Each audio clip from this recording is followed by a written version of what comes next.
সুপ্রভাত বন্ধুরা, আজ হলো 21 জুন, 6 আষাঢ়, 5 মহরম, রবিবার। আজকের সকালের বিশেষ বিশেষ খবরগুলি হলো: কাছাড় জেলার সুনাইয়ে মামার বাড়িতে ভয়ঙ্কর ঘটনা। মামার বাড়িতে দশম শ্রেণীর এক ছাত্রীর মৃতদেহ উদ্ধারে তীব্র চাঞ্চল্য। পুজোর আগেই নিগম নির্বাচন, 1.5 মাসের মধ্যেই শুরু ফ্লাইওভারের কাজ। শিলচর পৌঁছেই ঘোষণা মন্ত্রী কৌশিক রায় ও কৃষ্ণেন্দু পালের। সন্ধ্যার আবহেও উচ্ছ্বাসে বাটা নেই। শ্রীভূমিতে উষ্ণ অভ্যর্থনায় আবেগ আপ্লুত মন্ত্রী কৃষ্ণেন্দু পাল। বদরপুরে অবৈধ দখলের বিরুদ্ধে পুরসভার অভিযান, সিল করা হলো 10টি দোকান।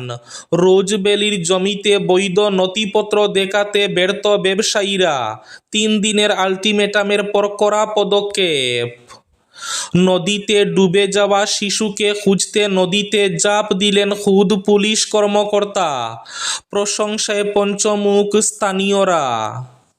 পিএম কিষানে অসমের কৃষকদের অ্যাকাউন্টে 371 কোটি টাকা, বললেন কেন্দ্রীয় মন্ত্রী সর্বানন্দ সোনোয়াল। পিএম কিষান প্রকল্পে কাছাড়ে উপকৃত 69,000-এর বেশি কৃষক। 69,000-এর বেশি কৃষকের অ্যাকাউন্টে এসেছে 2,000 টাকা করে। বেহাল রাস্তার গর্তে পড়ে সাইকেল ছিটকে ট্রান্সফরমারে, বিদ্যুৎস্পৃষ্ট কিশোর। বিদ্যুৎ বিভাগের গাফিলতির প্রতিবাদে উত্তাল কর্ণমধু কাটাখাল। রোগীর মৃত্যুকে ঘিরে উত্তেজনা হাইলাকান্দি সিভিল হাসপাতালে। চিকিৎসায় গাফিলতির বলি বৃদ্ধ। হাইলাকান্দি সিভিল হাসপাতালে চরম দায়িত্ব জ্ঞানহীনতা, তীব্র চাঞ্চল্য।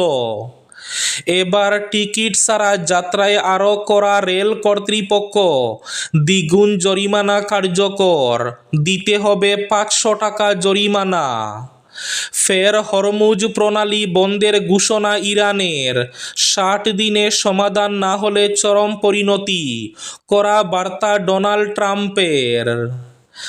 আজ আবার ইউজি নিট পরীক্ষা, কাছাড়ে জারি 163 ধারা, কড়া নিরাপত্তা শিলচর কাছাড়ে। এবং থাকবে আজকের বরাক উপত্যকার 3 জেলার আবহাওয়ার খবর। তাহলে বিস্তারিত খবরে যাওয়ার আগে অবশ্যই ভিডিওটিতে একটি লাইক করে চ্যানেলটি সাবস্ক্রাইব করে পাশের বেল আইকনটি বাজিয়ে রাখবেন এবং ফেসবুক পেজটি ফলো করে ভিডিওটি অবশ্যই শেয়ার করবেন, যাতে সঠিক তথ্যগুলো সবার কাছে পৌঁছাতে পারে। এবার শুনুন আজকের খবরগুলির বিস্তারিত। প্রথম খবর, কাছাড় জেলার সুনাইয়ে মামার বাড়িতে এক ভয়ঙ্কর ঘটনা। মামার বাড়িতে এক দশম শ্রেণীর ছাত্রীর রহস্যজনক মৃতদেহ উদ্ধারে তীব্র চাঞ্চল্য। কাছাড় জেলার সুনাই থানার অন্তর্গত তুন্দুরকান্দি এলাকায় মামার বাড়ি থেকে এক দশম শ্রেণীর ছাত্রীর রহস্যজনক মৃতদেহ উদ্ধারকে কেন্দ্র করে চাঞ্চল্যের সৃষ্টি হয়েছে। সুনাইয়ের দনেহরি এলাকার বাসিন্দা জয়নুল হক লস্করের মেয়ে। সে তার মামার বাড়ি 11 নম্বর ওয়ার্ড তুন্দুরকান্দি এলাকায় অবস্থান করছিল। শনিবার সকালে পরিবারের সদস্যরা তাকে ঘরের ভেতর থেকে রহস্যজনক অবস্থায় মৃত অবস্থায় দেখতে পান। এরপরই খবর দেওয়া হয় পুলিশকে। খবর পেয়ে সুনাই থানার পুলিশ, ম্যাজিস্ট্রেট এবং ফরেনসিক টিম ঘটনাস্থলে পৌঁছে তদন্ত শুরু করে। প্রয়োজনীয় প্রক্রিয়া সম্পন্ন করার পর মৃতদেহটি উদ্ধার করে ময়না তদন্তের জন্য শিলচর মেডিকেল কলেজ ও হাসপাতালে পাঠানো হয়। ঘটনার প্রকৃত কারণ এখনও জানা যায়নি। ময়না তদন্তের রিপোর্ট হাতে পাওয়ার পর মৃত্যুর কারণ সম্পর্কে স্পষ্ট ধারণা মিলবে বলে পুলিশের ধারণা। সরজু নদীতে ডুবে যাওয়া এক শিশুকে খুঁজতে নদীতে ঝাঁপ দিলেন খুদ পুলিশ কর্মকর্তা। প্রশংসায় পঞ্চমুখ স্থানীয়রা। বিহারের সারন জেলার মাঝি এলাকায় সরজু নদীতে এক 8 বছর বয়সী শিশুর ডুবে যাওয়ার খবর পেয়ে নিজের জীবনের ঝুঁকি উপেক্ষা করে সরাসরি নদীতে ঝাঁপ দেন সাব ইন্সপেক্টর শামীম খান। স্থানীয় ডুবুরি এবং গ্রামবাসীদের সঙ্গে নিয়ে তিনি প্রায় 45 মিনিট ধরে ধরে টানা তল্লাশি অভিযান চালান। তার এই সাহসিকতা, কর্তব্যনিষ্ঠা এবং মানবিক উদ্যোগ স্থানীয়দের মধ্যে ব্যাপক প্রশংসা কুড়িয়েছে। ঘটনার পর সামাজিক যোগাযোগ মাধ্যমেও সাব ইন্সপেক্টর শামীম খানের ভূমিকার প্রশংসা করা হচ্ছে। পুজোর আগেই নিগম নির্বাচন, ১.৫ মাসের মধ্যে শুরু ফ্লাইওভারের কাজ। শিলচর পৌঁছেই ঘোষণা মন্ত্রী কৃষ্ণেন্দু পাল ও কৌশিক রায়ের। মুখ্যমন্ত্রী ডক্টর হিমন্ত বিশ্ব শর্মার দ্বিতীয় কার্যকালে উন্নয়নই শেষ কথা। উন্নয়নের প্রশ্নে বিন্দুমাত্র দুর্নীতিকে বরদাস্ত করা হবে না, রেয়াত করা হবে না কোনো সিন্ডিকেট রাজকেও। রাজ্য মন্ত্রিসভায় দ্বিতীয়বারের মতো গুরুত্বপূর্ণ মন্ত্রকের দায়িত্ব পেয়ে শনিবার বরাকের মাটিতে পা দিয়েই এভাবে স্পষ্ট ভাষায় করা হুঁশিয়ারি দিলেন দুই মন্ত্রী কৌশিক রায় ও কৃষ্ণেন্দু পাল। এদিন সন্ধ্যায় দুই মন্ত্রীর আগমন উপলক্ষে শিলচর ইটখলা কাছাড় জেলা বিজেপি কার্যালয়ে এক বর্ণাঢ্য সংবর্ধনা অনুষ্ঠানের আয়োজন করা হয়। এদিনের সভায় মন্ত্রী কৌশিক রায় শিলচরের বহু প্রতীক্ষিত ফ্লাইওভার নিয়ে গুরুত্বপূর্ণ কথা শুনান। তিনি বলেন, আগামী ১-১.৫ মাসের মধ্যে শিলচর ক্যাপিটাল পয়েন্ট রাঙ্গিরখাড়ি ফ্লাইওভারের নির্মাণ কাজ শুরু হবে। এ সংক্রান্ত জমির মাপজোখের নকশা ইতিমধ্যে গৌহাটি পৌঁছে গিয়েছে। এদিকে শ্রীভূমি তথা করিমগঞ্জে পৌঁছাতে উচ্ছ্বাসের আবহে বাটা নেই শ্রীভূমিতে। শ্রীভূমিতে উষ্ণ অভ্যর্থনায় আবেগাপ্লুত মন্ত্রী কৃষ্ণেন্দু পাল। দিনভর প্রতীক্ষার পর বিকেল গড়িয়ে সন্ধ্যা নামলেও উচ্ছ্বাসে বিন্দুমাত্র বাটা পড়েনি, বরং সময় যত এগিয়েছে ততই বেড়েছে মানুষের ঢল, আবেগ আর উৎসাহের বহিঃপ্রকাশও। শনিবার সন্ধ্যায় শ্রীভূমি শহর যেন পরিণত হয়েছিল এক উৎসবের নগরীতে।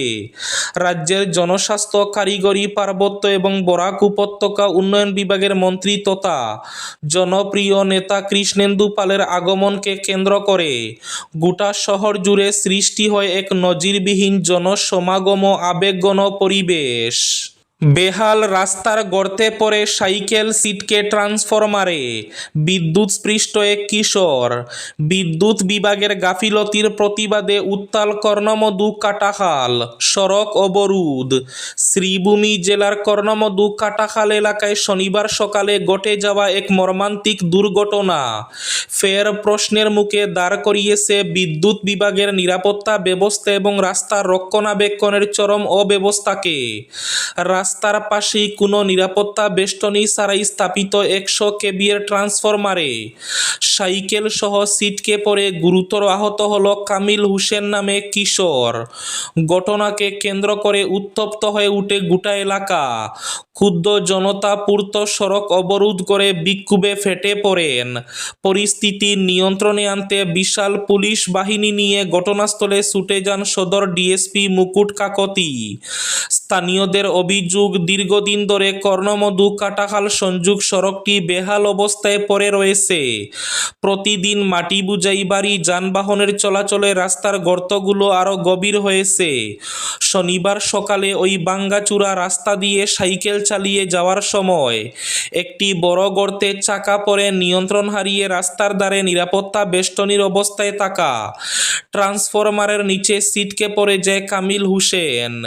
এতে বেষ্টনীহীন অবস্থায় থাকে ট্রান্সফরমার। এতে ছিটকে পড়ে যায় কামিল হোসেন।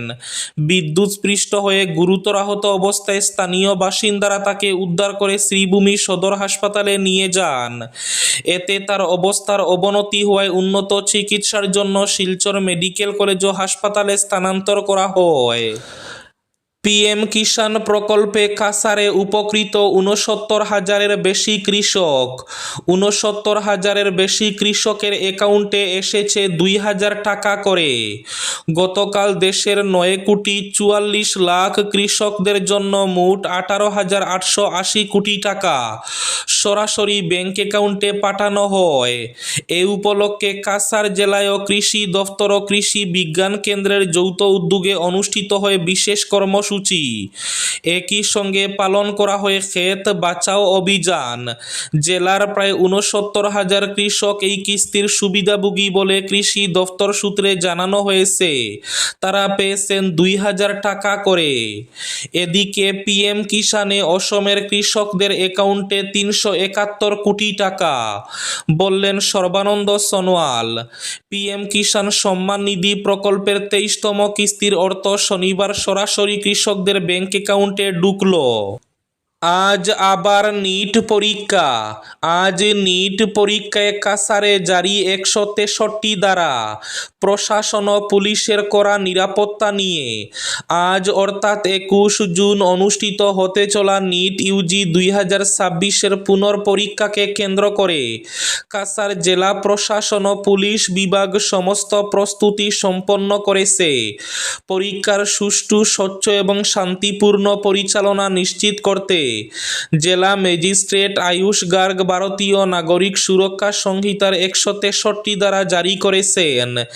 জেলা প্রশাসনের জারি করা নিষেধাজ্ঞা অনুযায়ী পরীক্ষার্থী এবং পরীক্ষার সঙ্গে সরাসরি যুক্ত আধিকারিকদের ছাড়া অন্য কোনো ব্যক্তিকে পরীক্ষা কেন্দ্রের ১০০ মিটারের মধ্যে প্রবেশ বা অবস্থান করতে দেওয়া হবে না। এই নির্দেশ আজ পরীক্ষার দিন কার্যকর থাকবে। শনিবার জেলা কমিশনারের কার্যালয়ে অনুষ্ঠিত এক সাংবাদিক সম্মেলনে অতিরিক্ত জেলা কমিশনার জাগৃতি কালোয়ার জানান, কাছাড় জেলার ৭টি কেন্দ্রে পুনর্পরীক্ষা অনুষ্ঠিত হবে। কেন্দ্রগুলির মধ্যে রয়েছে কাছাড় কলেজ, গুরুচরণ কলেজ, কেন্দ্রীয় বিদ্যালয় এনআইটি শিলচর, কেন্দ্রীয় বিদ্যালয় মাসিমপুর, কেন্দ্রীয় বিদ্যালয় তারাপুর এবং এনআইটি শিলচর ক্যাম্পাসের আরও ৩টি পরীক্ষা কেন্দ্র। টিকিট ছাড়া যাত্রায় আরও কড়া রেল কর্তৃপক্ষ, দ্বিগুণ জরিমানা কার্যকর। রেল যাত্রায় শৃঙ্খলা বজায় রাখতে এবং নিয়ম ভঙ্গের ঘটনা কমাতে একাধিক কড়া পদক্ষেপ কার্যকর করল ভারতীয় রেল। নতুন নির্দেশিকা অনুযায়ী টিকিট ছাড়া যাত্রা করলে এবার থেকে যাত্রীদের ন্যূনতম ৫০০ টাকা জরিমানা দিতে হবে। আগে এই জরিমানার পরিমাণ ছিল ২৫০ টাকা। রেল কর্তৃপক্ষের দাবি, যাত্রীদের নিরাপত্তা, স্বাচ্ছন্দ্য এবং পরিষেবার মান উন্নত করাই এই সিদ্ধান্তের মূল উদ্দেশ্য। নতুন নিয়ম অনুসারে অনুমতি ছাড়া হকারি করলে ২,০০০ টাকা জরিমানা করা হবে। অন্যের নামে ইস্যু করা টিকিট ব্যবহার করলেও ন্যূনতম ৫০০ টাকা জরিমানা গুনতে হবে। ট্রেন বা স্টেশনে থুতু ফেলা, মদ্যপ অবস্থায় বিশৃঙ্খলা সৃষ্টি কিংবা অশোভন আচরণ জন্য ১,০০০ টাকা পর্যন্ত জরিমানার বিধান রাখা হয়েছে। রোগীর মৃত্যুকে ঘিরে উত্তেজনা হাইলাকান্দি সিভিল হাসপাতালে। চিকিৎসা পরিষেবা নিয়ে প্রশ্ন, চিকিৎসায় গাফিলতির বলি বৃদ্ধ। হাইলাকান্দির সিভিল হাসপাতালে চরম দায়িত্ব জ্ঞানহীনতা এবং ক্ষোভ। জেলা সদরের প্রধান সরকারি চিকিৎসা কেন্দ্র হাইলাকান্দি এসকে রায় সিভিল হাসপাতাল কর্তৃপক্ষের বিরুদ্ধে আবারও চিকিৎসার চরম গাফিলতি এবং অমানবিক অবহেলার এক গুরুতর অভিযোগ উঠেছে। হাসপাতালের কর্মরত চিকিৎসক ও নার্সদের উদাসীনতার কারণে এক ষাটোর্ধ্ব বৃদ্ধের মর্মান্তিক মৃত্যু হয়েছে বলে অভিযোগ এনেছেন ভুক্তভোগী পরিবার সহ স্থানীয় জনতা। ঘটনার বিবরণী থেকে জানা গেছে, গত শুক্রবার বিকেলে উজানকুপা প্রথম খণ্ডের বাসিন্দা ষাটোর্ধ্ব বৃদ্ধ আব্দুল লতিফ বরবুইয়ার শারীরিক অবস্থার অবনতি হলে বেলা ৩টা ৩০ তাকে হাইলাকান্দি এসকে রায় সিভিল হাসপাতালে ভর্তি করা হয়। ভুক্তভোগীর পরিবার জানান, সেই সময় কর্তব্যরত চিকিৎসকরা রোগীর অবস্থা দেখে এটিকে সাধারণ গ্যাসের সমস্যা বলে অভিহিত করেন এবং সেভাবেই চিকিৎসা চালান। এরপর শনিবার সকাল 10টায় রোগীকে একটি ইসিজি করানোর পরামর্শ দেওয়া হয়। নির্ধারিত সময় পেরিয়ে গেলেও হাসপাতাল কর্তৃপক্ষ ইসিজি করানোর ব্যাপারে কোনো হেলদোল দেখায়নি বলে অভিযোগ। রোগীর পরিবারের পক্ষ থেকে বারবার অনুরোধ করা সত্ত্বেও কর্তব্যরত চিকিৎসক ও নার্সরা তাতে কোনো কর্ণপাত করেননি। অবশেষে দীর্ঘ অবহেলার পর বিকেল ৩টা নাগাদ রোগীকে যখন ইসিজি রুমে নিয়ে যাওয়া হয়, তখন কর্তৃপক্ষ চিকিৎসকরা তাকে মৃত বলে ঘোষণা করেন। আজকের বরাক উপত্যকার 3 জেলার আবহাওয়ার খবর। আজ বরাক উপত্যকার 3 জেলার আকাশ মেঘলার পাশাপাশি হালকা বৃষ্টির পূর্বাভাস। শিলচর কাছাড়ে আজ সর্বোচ্চ তাপমাত্রা থাকবে 30 ডিগ্রি সেলসিয়াস এবং সর্বনিম্ন তাপমাত্রা থাকবে 26 ডিগ্রি সেলসিয়াস। শ্রীভূমি তথা করিমগঞ্জ জেলায় আজ সর্বোচ্চ তাপমাত্রা থাকবে 31 ডিগ্রি সেলসিয়াস এবং সর্বনিম্ন তাপমাত্রা থাকবে 26 ডিগ্রি সেলসিয়াস। হাইলাকান্দি জেলায় আজ সর্বোচ্চ তাপমাত্রা থাকবে 30 ডিগ্রি সেলসিয়াস এবং সর্বনিম্ন তাপমাত্রা থাকবে 26 ডিগ্রি সেলসিয়াস। এবার শেষ খবরটি। ফের হরমুজ প্রণালী বন্ধের ঘোষণা ইরানের। 60 দিনে সমাধান না হলে চরম পরিণতি। ঘোষণা ট্রাম্পের। লেবাননে ইসরায়েলি হামলার জেরে আবারও হরমুজ প্রণালী বন্ধ করে দিল ইরান। আমেরিকা এবং ইরানের মধ্যে সদ্য স্বাক্ষরিত প্রাথমিক সমঝোতার পরেও দুই দেশের সম্পর্কে অনিশ্চয়তা কাটেনি, বরং চুক্তি কার্যকর হওয়ার আগেই ইরানকে নতুন করে সতর্ক করলেন মার্কিন প্রেসিডেন্ট ডোনাল্ড ট্রাম্প। তার স্পষ্ট বার্তা, আগামী 60 দিনের মধ্যে চূড়ান্ত চুক্তি সম্পন্ন না হলে তেহরানকে তার পরিণতি ভোগ করতে হবে। উল্লেখ্য, ফ্রান্সে অনুষ্ঠিত G7 শীর্ষ বৈঠকের ফাঁকে দুই দেশের মধ্যে একটি প্রাথমিক সমঝোতা স্বাক্ষরিত হয়। আলোচনায় মধ্যস্থতার ভূমিকা নেন ফ্রান্সের প্রেসিডেন্ট ইমানুয়েল ম্যাক্রো। পরে ইরানের প্রেসিডেন্ট মাসুদ পেজেশকিয়ানও ওই নথিতে সম্মতি জানান, তবে এটি এখনো চূড়ান্ত চুক্তি নয়। এই ছিল আজকের সকালের বিশেষ খবরগুলি। ভিডিওটি অবশ্যই লাইক করে শেয়ার করে দেবেন।